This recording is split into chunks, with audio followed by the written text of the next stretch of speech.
Monsieur Kimoun, vous êtes poursuivi pour répondre, du moins vous avez été renvoyé devant la Cour criminelle spécialisée pour répondre des faits de blanchiment de capitaux et d'association de malfaiteurs.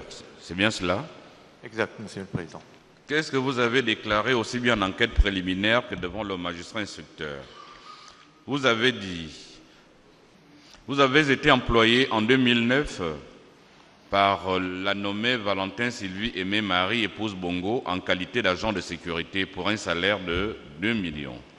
Avec le temps, il lui avait d'autres missions, vous avez été confiées, en l'occurrence la gestion de certaines de ses activités, notamment la SCI Kudela, c'est cela? La SCI Kudela et la SCI ICIA. Et vous ne perceviez aucune rémunération pendant un moment. Ce n'est qu'en 2019, début 2020, que vous avez commencé à percevoir une prime de 10 millions payée par le Trésor public. Pendant la convalescence du président de la République au Maroc, son épouse vous disait que ce dernier ne pouvait plus signer et qu'il fallait lui faire un cachet avec sa signature. En 2021, lors d'un voyage à Londres, vous avez vu la nommée Valentin Sylvie Aimé Marie, épouse Bongo, utiliser ce cachet. Vous aviez été interpellé au domicile de Dame Bongo. Qu'en ce qui concerne vos biens, vous êtes propriétaire d'une maison au Gabon achetée avec vos fonds par elle remis. Le couple, c'est le couple de la dame qui vous a remis des fonds pour acheter cette maison. Que les sommes d'argent retrouvées à votre domicile étaient des fonds de la campagne. C'est cela, ces déclarations vous paraissent justes? Elles sont vôtres? Non, Monsieur le Président. Est-ce qu'il y a des choses à modifier par rapport à ces déclarations? Oui, Monsieur le Président. Quoi, par exemple? Mon activité principale a été de m'occuper du voyage de Madame Sylvia Bongo Valentin. Oui. Donc, mon activité principale n'était pas de m'occuper des sociétés que vous avez citées. Oui. Ces sociétés, c'était des prêts. C'est ce que nous avons noté. D'accord. Vous étiez son agent de sécurité. Oui, exact. Vous occupiez de ses voyages. Oui. Et par la suite, vous êtes immiscé dans la gestion de certaines de ces sociétés, de ces SCI notamment. Voilà, mais je n'étais pas dans la gestion, on va dire, réelle. Oui. Mon nom était en tant que gérant. A été utilisé en tant que gérant. Votre nom était comme gérant, mais vous ne gériez rien. Non, Monsieur le Président. Vous serviez de prête-nom pour Exact, certaines SCI également. Exact, Monsieur le Président. Et au niveau du bien immobilier, la maison que j'ai, j'avais précisé que c'était un cadeau offert par Monsieur et Madame Ali Bongo. Ils vous ont offert une maison. Oui. Elle est située où? Pardon? Elle est située où, cette maison? Elle est située à Haut-de-Guégué. Haut-de-Guégué. Oui. Et bon, dans la déposition que j'avais faite, j'avais expliqué comment j'ai obtenu la maison. Donc jusqu'en 2019, je n'avais pas de prime, j'avais juste un salaire de 2 millions. 2 millions, oui. Et la maison dont on parle, je louais jusqu'en 2019. Et je louais à un montant d'1,5 million au début. Et j'avais renégocié avec la propriétaire pour arriver à 1,350 million. Et en 2019, la propriétaire de la maison s'est rapprochée de moi en me disant que M.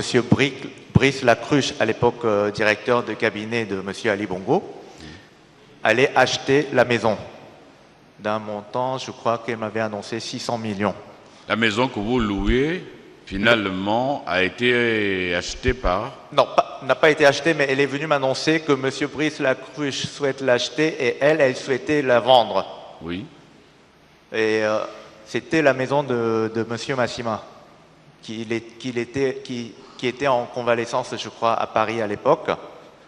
Et donc, comme je connaissais, j'avais déjà travaillé avec M. Massima et comme on a des relations, elle est d'abord venue m'annoncer qu'ils sont prêts à vendre la maison et que je devrais quitter les lieux. Et donc, j'ai demandé une audience et je suis allé voir M. Ali Bongo et son épouse pour expliquer la situation et demander s'il pouvait dire à son directeur de cabinet de ne pas acheter la maison puisque j'y vis à l'intérieur et que je n'ai pas d'endroit où aller. Ou sinon, il fallait que je trouve un autre... C'est comme cela qu'une maison vous a été achetée et offerte. Et là, M. Ali Bongo m'a demandé, mais depuis que tu vis au Gabon, tu n'as pas de maison? J'ai dit, non, je suis en location. Et après, bon, ils ont dit, bah, dans ce cas, on t'offre la maison. Donc j'ai dit merci. Elle a votre nom? Elle est à mon nom, oui. Des primes que vous perceviez du Trésor public. Et après cet événement, pareil comme Jordan, c'est M. Yann Koubje qui me contacte en me disant que le président t'octroie une prime de 10 millions mensuels. Les virements de ces primes, bon, comme l'autre, on a beaucoup soulevé. Comme Camusset, est-ce que vous vérifiez quand même au niveau de l'historique de votre compte, ça provenait plutôt de BGFI ou du Trésor? On vérifiait les comptes avec l'application sur le téléphone. Oui. Et sur l'application, à chaque fois quand je vérifie, c'est juste marqué prime avec le mois. Oui. Donc je ne voyais pas la provenance. La provenance. Oui. Il fallait peut-être aller solliciter l'historique du compte pour voir la provenance de ces fonds. Oui, monsieur le procureur général. Donc, si j'ai bien compris, M. Kim Un est propriétaire d'un immeuble, hein, c'est ça? Un appartement? Appartement, une villa. D'une maison. Il est propriétaire d'une maison d'une valeur de plus de 600 millions. À l'époque, vous avez dit que ça, c'était l'ancienne maison de l'ancien ministre Massima. Oui. La maison, à l'époque, on voulait la vendre à 600 millions. Oui. Vous ne pouvez pas me dire qu'après, le montant a été revu à la baisse. Ce que je note, c'est que vous êtes propriétaire d'une maison, que cette maison vous a été offerte par monsieur et madame Ali Bongo Ondimba et que la valeur de cette maison est de 600 millions. Non, quelle est la valeur de cette maison? Quelle est la valeur de cette maison? Connaissez-vous approximativement même la valeur de cette maison? La valeur de la maison est à 450 millions. Nous avons renégocié avec la propriétaire, c'est la fille de M. Massima, et nous nous sommes entendus à 450 millions. Parce que c'est une vieille maison, et la maison ne vaut pas 600 millions. Mais je pense que la dame, elle voulait un peu profiter de la situation, et elle a haussé le prix, la valeur de la maison. Et quand M. Brice Lacruche s'est retiré, nous avons renégocié avec la dame et nous nous sommes entendus à 450 millions. Donc le couple vous a offert, ils ont acheté une maison de 450 millions pour vous. Exact, monsieur le procureur. Merci. La Cour est suffisamment édifiée sur les faits de blanchiment de capitaux. Ces fameuses sociétés, oui. Donc vous serviez de prêtre, non? Saviez-vous à quoi servaient ces sociétés? Nous avons cité la SCP ICIA. Oui. Je crois que lors du témoignage au procès de Mme Sylvia, j'avais déjà expliqué. Alors, cette société, au départ, la gérante était Mme Muriel Ndong, celle qui était venue témoigner au procès de Mme Sylvia Bongo Valentin. Et par la suite, quand elle a été nommée conseiller spécial, on m'a demandé d'être gérant de la société.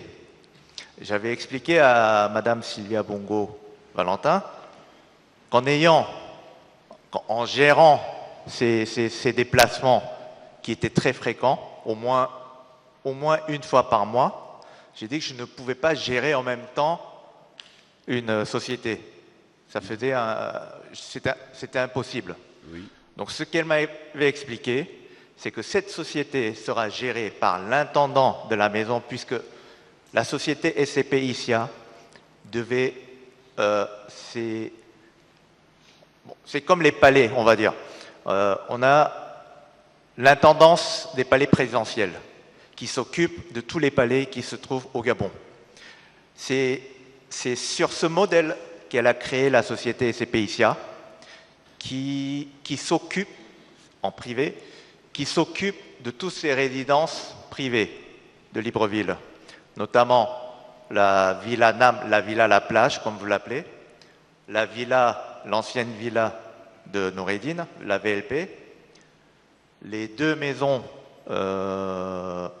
qu'ils appellent Noura, ce sont les maisons que M. Ali Bongo occupait quand il était encore ministre, plus la résidence de la Pointe-Denis. Donc, ce qu'il m'avait expliqué, c'est que la villa Nam a, y compris les autres villas, le nombre d'employés était d'environ 80 personnes. Sur ces 80 personnes, il y a une partie qui est mise à disposition par l'intendance des palais présidentiels. Et une autre partie sont employés en privé. Tous ces employés privés ont un contrat avec la SCP ICIA. Il y a une dépense de la maison qui est faite par l'intendance des palais présidentiels, notamment peut-être la nourriture de l'ancien président et sa famille, mais il y a une partie que le privé doit gérer. Notamment, par exemple, la nourriture des animaux. C'est un exemple, je ne sais pas, il y a beaucoup de choses qui sont payées aussi par le privé. Donc ce qu'elle m'avait expliqué, c'est que cette société sera gérée par un intendant privé. Ensuite, il y avait une comptable. Les ressources humaines comme une entreprise. Donc quand vous faisiez tout cela, vous saviez que ce n'était pas des choses quand même correctes. Alors, j'en viens. Oui. L'argent de la SCP ICIA est crédité du compte Monsieur Madame. Bon, nous avons vu lors du procès le montage qui est fait derrière, mais oui. À l'époque, nous ne pouvions pas le savoir. Et je pense que même Mme Muriel Ndong, quand elle a témoigné, on nous a toujours dit que c'était l'argent de Mme Sylvia Bongo-Valentin. Et nous n'avions aucun moyen de vérifier cela. Et tout ce qu'on sait, c'est que l'argent des sociétés dont on parle là actuellement de la SCP ICIA est crédité par le compte de Monsieur Madame. La comptable, Madame Pascal Ebunda, qui gérait les comptes, chaque fin du mois faisait un rapport à Madame Sylvia Bongo-Valentin, et lorsqu'il y avait des besoins, elle faisait un appel de fonds à Madame Sylvia Bongo-Ondimba. Monsieur le Président, toujours avec votre permission, en dehors de la SCI ICIA, vous avez également servi de prête-nom à Mme Sylvia Bongo-Valentin dans la SCI QDELA, SCI Ouest 1, SCI J, etc. Il s'agissait de quoi? Quel était votre rôle? Et ces sociétés servaient à quoi exactement? Alors, ce que je sais, c'est que la société SCP ICIA, comme je vous ai expliqué, s'occupait des résidences qui sont à Libreville. La société West 1J s'occupait de sa résidence personnelle de Londres. Ça fonctionne de la même façon. Il y a un intendant de la résidence à Londres avec quelques personnels. Au niveau du Gabon, c'est Mme Pascal Ebunda qui gérait le compte de la SCP West 1J.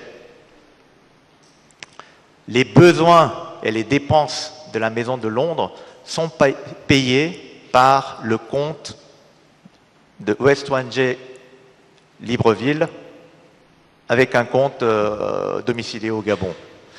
Et de même, lorsqu'il y a des besoins, des appels de fonds à faire, Madame Pascal faisait toujours des appels de fonds à Madame Sylvia Bongo Valentin.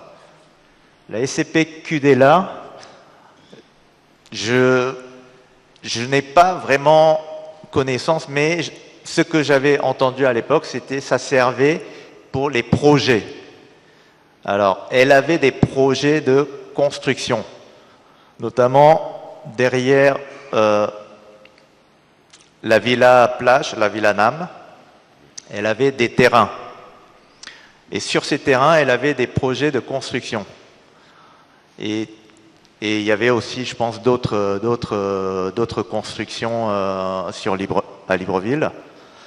Et donc, les dépenses étaient gérées par son chef de projet. Elle avait un chef de projet indien.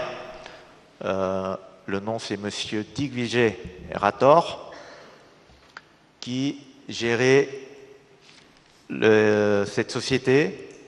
Et c'est Madame Pascal Ebunda qui faisait les règlements. Et les appels de fonds, toujours pareil, se faisaient directement avec Madame Sylvia Bongo Valentin. C'est un peu la gestion de ces sociétés. Monsieur le Président. Monsieur le procureur général. Je souhaiterais poser une question à Monsieur Kim Hoon. La dernière fois, vous nous aviez parlé des transactions financières, que ici on vous remettait de l'argent, et à Dubaï, l'avocat de Madame Sylvia percevait cet argent. En principe, c'est juste ce qu'on appelle du black market. Est-ce que vous pouvez nous dire concrètement comment cela se passait? Et l'argent qu'on utilisait à Londres ou à Dubaï, parce que c'était pour éviter, au niveau des banques, c'était pour contourner les circuits financiers normaux, comment cela se passait concrètement? Et quels étaient à peu près les montants qui étaient mis à votre disposition et les montants que les uns et les autres touchaient, que ce soit à Dubaï ou à Londres, pour contourner les circuits financiers légaux et normaux? Comment cela se passait concrètement? Vous avez la parole. Merci, Monsieur le Président. Londres, je dirais que c'est essentiellement la maison.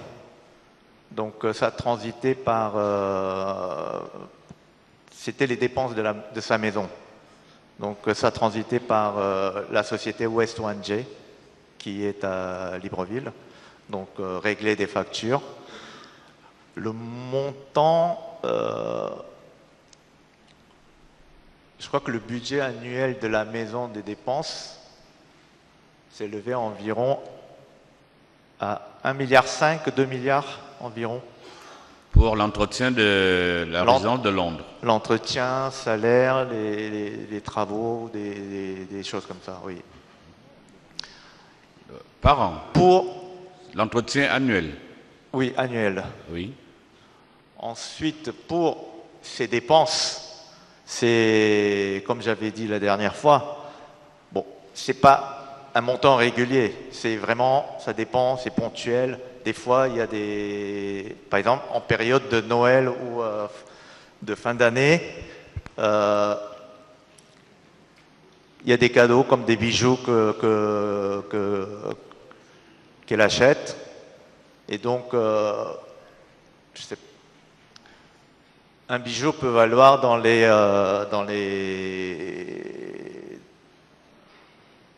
les 600 millions d'euros, francs CFA.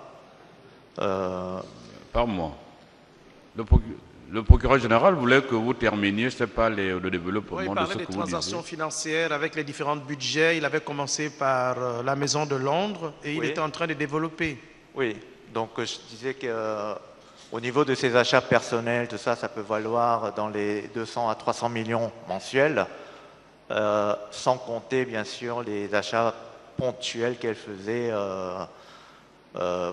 pour des bijoux qui ont de grosses valeurs. Et dans ces cas-là, c'est Monsieur Alain Malek qui s'occupait justement des règlements de toutes ces factures. Monsieur le procureur général, satisfait, voulez-vous savoir davantage? Moi, je pense qu'il n'a pas parlé de l'aspect de Black Market, comment ça se passait ici pour prendre l'argent à Dubaï. Oui, alors, lorsqu'il y a un besoin qui est exprimé par Madame Sylvia Bongo-Valentin, il y a un devis qui est émis par la société qui vend la marchandise. Ensuite, à la réception de ce devis, Madame Sylvia Bongo donne instruction à Monsieur Yann Koubdje et son fils. Et ensuite, Monsieur Yann Koubdje met à disposition le montant. Ce montant est transmis à un monsieur libanais qui est au Gabon, qui est en contact avec monsieur Alamalek. Et ensuite, monsieur Alamalek à Dubaï récupère l'argent, fait créditer un compte qu'il a créé dans une structure à Dubaï, qui règle maintenant la facture des achats. Les cours sont effectués en Europe. Le règlement, c'est en Europe, à Dubaï ou ailleurs, partout dans le monde. C'est un virement qui se fait depuis Dubaï. Vous étiez assistant de l'ex-première dame. Oui. Essentiellement. Comment ou pourquoi connaissez-vous toutes ces transactions?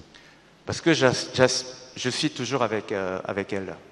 C'est vous qui programmiez ces rendez-vous? Pardon? C'est vous qui programmiez ces rendez-vous, entre autres? Oui, oui. Il y a Madame Pascal Ebunda et il y a Madame Muriel Ndong. Tout dépend des personnes avec qui... Elle se déplace. Par exemple, si c'est un rendez-vous avec un banquier, c'est Madame Pascal Ebunda qui prend le rendez-vous et me transmet les informations. Et si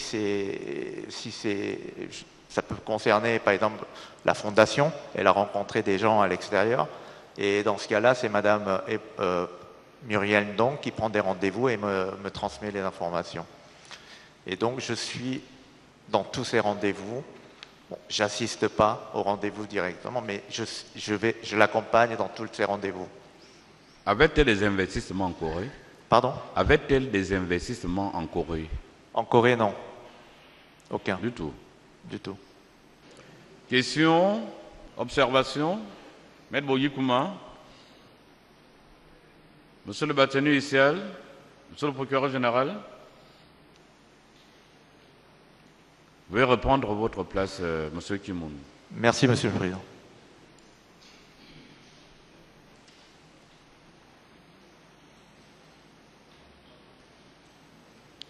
L'instruction à la barre des 10 accusés est achevée. Avant de passer à la phase suivante, la Cour voudrait savoir si l'une des parties, parquet général, les avocats de l'État ou ceux de la défense, voudrait encore entendre un des accusés si tout a été dit. S'il n'y a plus d'observation, est-ce qu'il y a un élément que vous voulez avoir, des éclaircissements que vous voulez développer au niveau des réquisitions en ce qui concerne le parquet général et dans vos plaidoiries en ce qui concerne les conseils? Maître, on peut y aller? Oui, Monsieur le procureur général. Merci, Monsieur le Président. Monsieur le Président, si vous me permettez, je souhaiterais que vous fassiez, puissiez faire revenir à la barre Monsieur Mohamed Ali Saliou. Encore? Oui. Je souhaiterais lui poser une question, une petite question, une simple question. L'instruction à la barre n'étant pas encore close, l'accusé Mohamed Ali Saliou.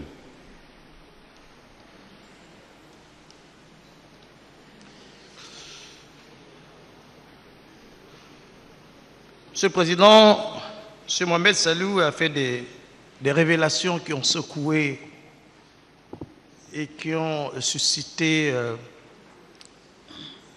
de vives réactions. Il a parlé des primes, il a relevé les montants. est-ce qu'il peut nous dire, parce qu'à l'époque, puisqu'on parle des primes, il y avait une série de grèves au niveau des impôts, des régies financières qui réclamaient les primes, alors que c'était des primes statutaires. Lui qui était directeur de cabinet adjoint du président, est-ce qu'il peut nous dire où était parti, pourquoi les agents de ces régies financières qui réclamaient à corps et à cri leurs primes ne les percevaient pas? Première question. Deuxième question, toujours en parlant des primes, nous avons reçu une vive protestation de l'ancienne ministre de la Justice qui nous a fait savoir qu'elle n'a jamais reçu une prime de 50 millions et qu'elle se réservait même le droit de déposer plainte. C'est pour cela qu'avec la permission du président, j'ai souhaité qu'il puisse, uniquement sur ces deux points, qu'il puisse réagir. Je vous remercie, Monsieur le Président.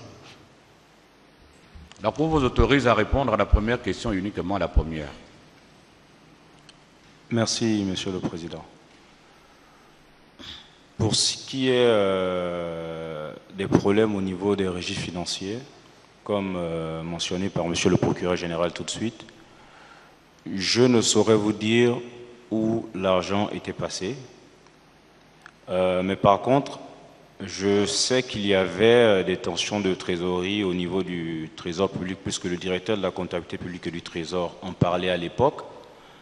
Et il devait faire des arbitrages, j'en ai entendu parler, et donner priorité à ce genre de paiement pour essayer de calmer les régies financières. Mais en même temps, je sais que M. Nouroudine Bongo Valentin obligeait que ce ne soit pas ce genre de dépenses qui soient prioritaires, parce qu'il y a des dépenses comme celles liées au paiement des avions qui lui permettaient de faire ces déplacements qu'il fallait payer. Oui. Il privilégiait le paiement de ces avions que des agents publics, surtout participant à la collecte, comment ça appelle, des recettes composant le budget. Donc lui privilégiait plutôt des voyages, ces voyages en fait.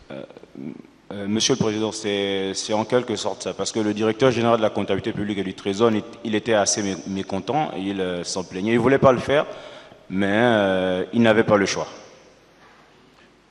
Le paiement de ces primes dont vous avez fait état hier, l'ordre ou l'instruction venait de qui? L'instruction du paiement de ces primes. Qui donnait les instructions? Il y en a où c'était l'ancien président Ali Bongo Ondimba, il y en avait d'autres où c'était M. Nouroudine Bongo Valentin. Lesquels par exemple? En ce qui concerne Nouroudine Bongo Ondimba. Nouroudine Bongo Valentin pouvait décider d'attribuer la prime à n'importe qui, un directeur général, là je n'ai pas tous les noms, en fonction de son affinité, et il donnait l'instruction et il y avait obligation de s'exécuter tout simplement, Monsieur le Président. Très bien. Veuillez regagner votre place. Merci, Monsieur le Président. C'est la Cour qui vous remercie. Alors nous venons de clôturer la phase de l'instruction à la barre. Tous les accusés ont été auditionnés relativement aux faits qui leur sont reprochés. Il reste maintenant, nous allons entamer la seconde. C'est des plaidoiries maintenant des avocats et bien sûr les réquisitions du parquet général. Les pratiques, ou du moins légalement, c'est des avocats de la partie civile qui plaident en premier, suivi des réquisitions du parquet général et des avocats de la défense qui clôturent cette phase. Avant d'entamer par les plaidoiries des avocats de l'État, la Cour va momentanément suspendre la séance.